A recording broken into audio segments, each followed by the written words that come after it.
Voilà, on reste dans le domaine de l'énergie pour parler de cet accord, de ce protocole d'accord signé entre la SONAP et la société mauritanienne des hydrocarbures. Et ça s'est passé en marge d'un sommet tenu à Nouakchott, dans la capitale mauritanienne. Effectivement, c'est en marge de ce sommet MS. Soit dit en passant, hein, là, je m'incline devant ton boubou ce matin. Merci beaucoup. Sincèrement, très bien habillé, Mamadou Rio. Merci. Ouais. Voilà, alors seconde nature, il faut le rappeler. Alors je disais que il s'agit du sommet MSGBC, donc qui s'est tenu le 22 novembre 2023 en Mauritanie. Et effectivement, c'est un sommet dans l'image, le DG de la SONAP, Amadou Doumbouya. Voilà, donc la Guinée a été représentée par le DG de la Société nationale du pétrole. Et à ce sommet se trouvaient effectivement d'autres hauts cadres des pays participants et qui a été rehaussé justement par la présence du président mauritanien lui-même, Mohamed Ould Cheikh El Ghazouani. Et c'est des informations qui nous sont transmises par la cellule de communication donc, de la SONAP.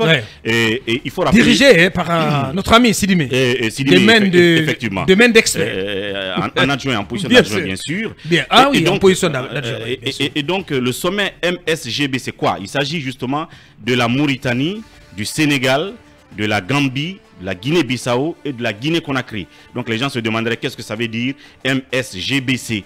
Donc, il s'agit justement d'une zone, on va dire, pétrolière dans la sous-région et techniquement, on nous dit que ces pays-là ont pratiquement le même potentiel, les mêmes caractéristiques en matière de gaz et de pétrole. Donc ainsi, ils se sont mis ensemble et tiennent annuellement... Vous vous rappelez, Sénégal, Gambie, Mauritanie... Mauritanie, Sénégal, Gambie, Guinée-Bissau, Guinée-Conakry. Donc MSGBC.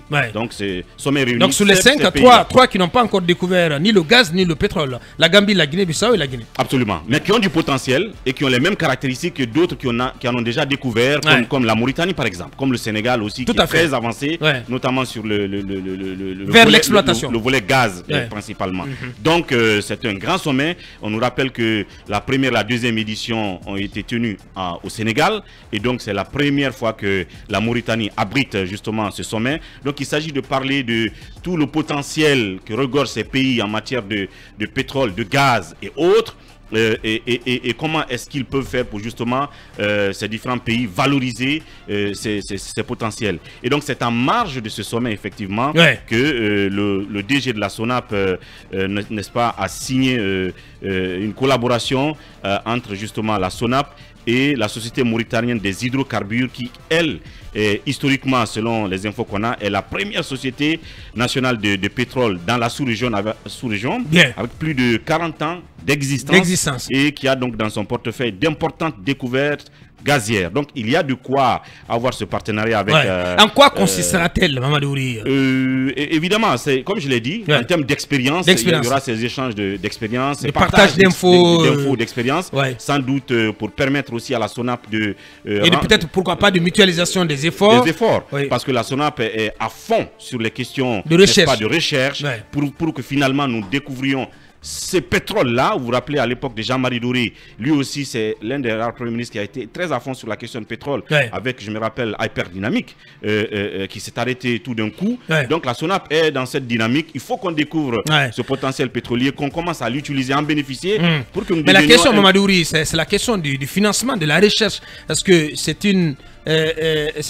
un chantier assez gigantesque qui est onéreux aussi. Absolument. Il faut donc mobiliser du financement pour financer ce volet qui est extrêmement important, le volet recherche. Et là, c'est la volonté politique qui aide en ce moment. Et là, on nous fait comprendre que le président a cette volonté. Maintenant, il faut la matérialiser, comme vous l'avez si bien dit. Il faut mettre beaucoup de moyens dans la recherche. Et ça va avec, ça peut arriver. L'objectif peut être atteint ou pas, mais il faut continuer à mettre les moyens jusqu'à ce qu'on atteigne l'objectif. Et je rappelle aussi qu'ils ont quand même installé un stand de la Guinée. Je crois que les images sont disponibles.